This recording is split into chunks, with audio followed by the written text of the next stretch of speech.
ملناش الا بالحي بالصلاة على النبي.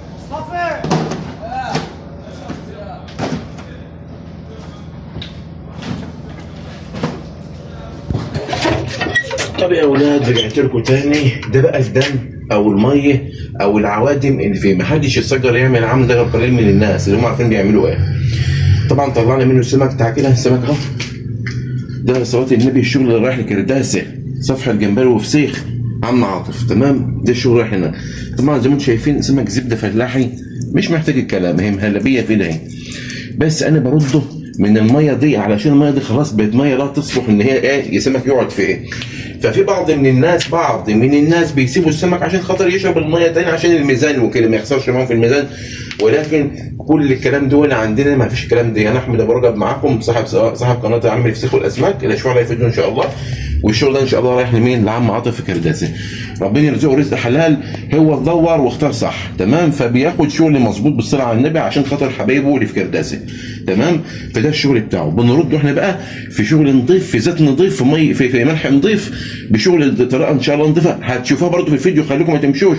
هتشوفوا باذن الله النتيجه الاخيره بعد تمليح الفسيخ بالطريقه الصحيحه في الشتاء. تمام كده، وفي الصيف برضه. بس تابعونا، بس خليكم معايا لاخر الفيديو.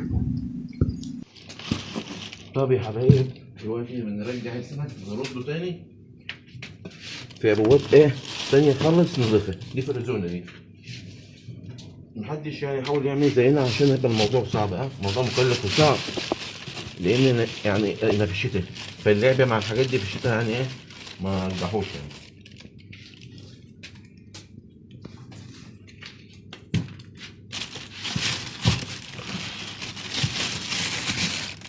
انا حابب اوريكم الشغل نظافته ازاي وبنتعب فيه ازاي عشان تطلع جوده اللي انتوا ان شاء الله هتلاقوها باذن الله.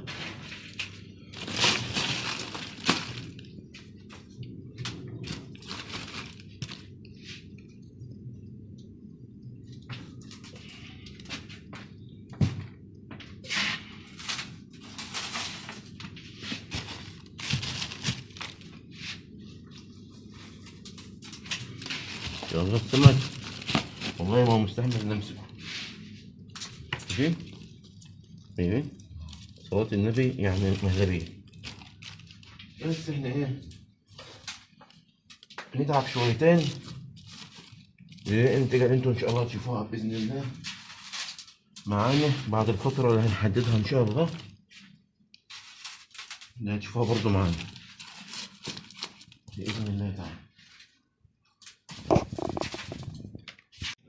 طب يا حبايب ده كده اخر وش متشمع بالملح والزيت مهلبيه زي ما انتم شايفين. ما شاء الله تبارك الله. طبعا انا ردته بعد منها بيوم، والنهارده ردت كمان، يبقى ردتين كده كده ما عادش فيه دم ولا ميه نهائيا بفضل الله. هيقعد المده بتاعته المحدده في الشتاء هيطلع زبده فلاحي. طبعا ده هنشوفه باين ان خليكم شايفين. ورجعنا لكم تاني بعد الفتره المحدده لفسيخ عم عاطف في كرداسه. فسيخ وجمبري. ايوه فسيخ وجمبري. يلا نبص عليه. بسم الله. فاكرين دي في ثواني كل حاجه عندنا ان شاء الله هتسخن. احنا شغالين شويه حلويات.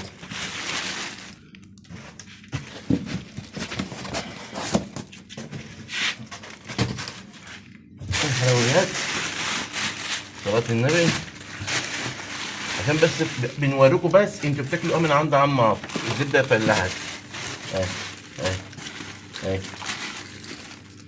تعالى بقى ايه نفتح كده ونبص بصه.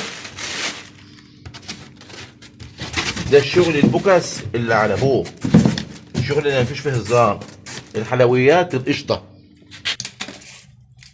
شوف الشغل بتاع عم عاطف كرداسه فسيخ وجمبري. تمام.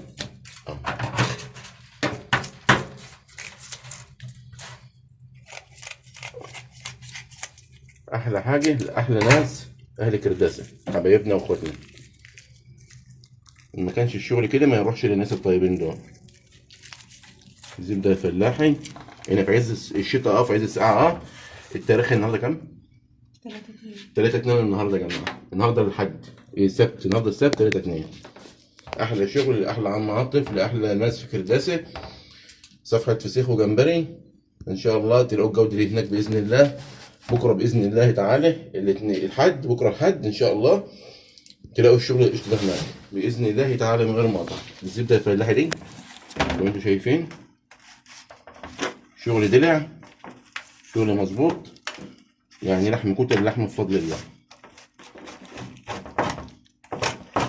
عنده ان شاء الله المقاسات اللي انت تعوزوها تلاقوها عنده بفضل الله تعالى.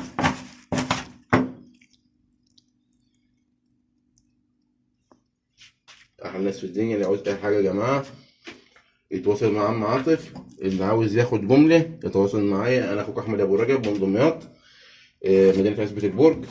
باذن الله تعالى عندنا كل ما هو جديد، وكل اللي عاوز يرزق يتوكل على الله ويكلمنا. واللي عاوز من اهل كرداس ياخد من الشغل بتاعنا هيلاقيها عند عم عاطف، صفحه فسيخ وجمبري. وربنا ان شاء الله يرزقنا ويرزقكم، واشوفكم على خير، والسلام عليكم ورحمه الله وبركاته.